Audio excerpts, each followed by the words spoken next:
An illegal immigrant truck driver accused of causing a deadly crash on a Washington state highway has been released, with federal officials saying local authorities ignored an ICE order to keep him in custody.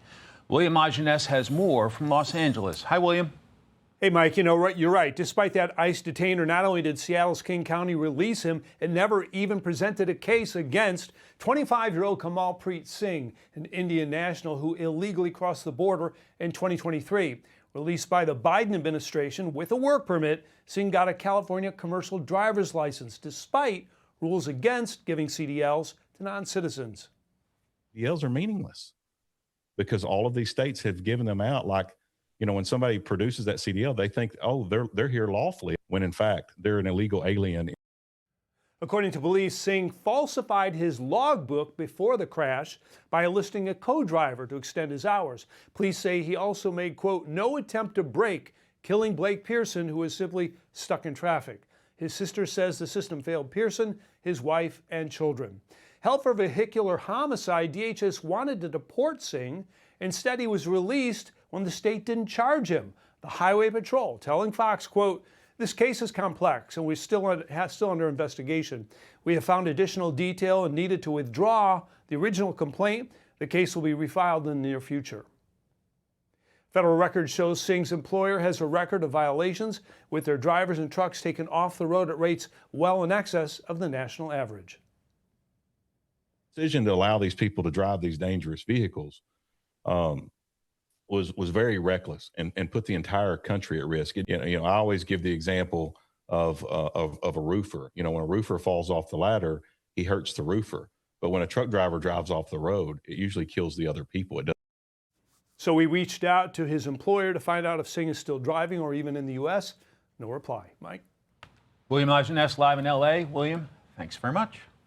Okay, let's bring in Todd Lyons now, acting director of ICE. Todd, good to see you. This Kamalpreet Singh guy, he came in during the Biden administration in 2023 near Lukeville, Arizona. He was released into the country under that same administration. At this point, do we know where he is? I mean, are you able to find him? No, ICE, and that's the bad thing, right? When sanctuary jurisdictions release these individuals, they don't share the information with ICE. So we have to go out and find that individual again. And like you said, he came in 2023. If we had the policies like we do now under President Trump, where there's no catch and release, he would have had his hearing.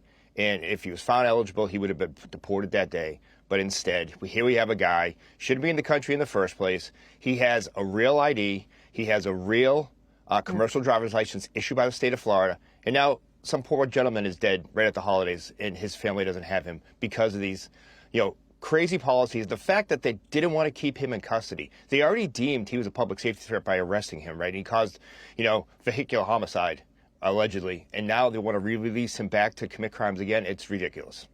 Well, let's talk about that exactly, because there's this other case in Virginia, not far from where we are right now. An illegal immigrant, 23-year-old man, Marvin Morales Ortez. This one's from El Salvador. He was in custody on a Tuesday of malicious wounding and brandishing firearms, but then local police released him. There he is, young man.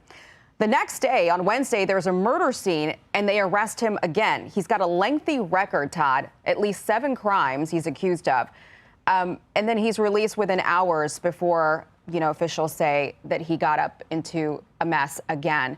This is the quote from the Fairfax County Sheriff's Office. This is what they're telling us. In this instance, ICE was aware of Morales Ortez's incarceration and elected not to seek a judicial warrant to ensure that he remained in custody accordingly and consistent with our policies and the law. Once the court issued an order dismissing the cases, Mr. Morales Ortez was released. I mean, it sounds like they're throwing this back on you guys, on ICE.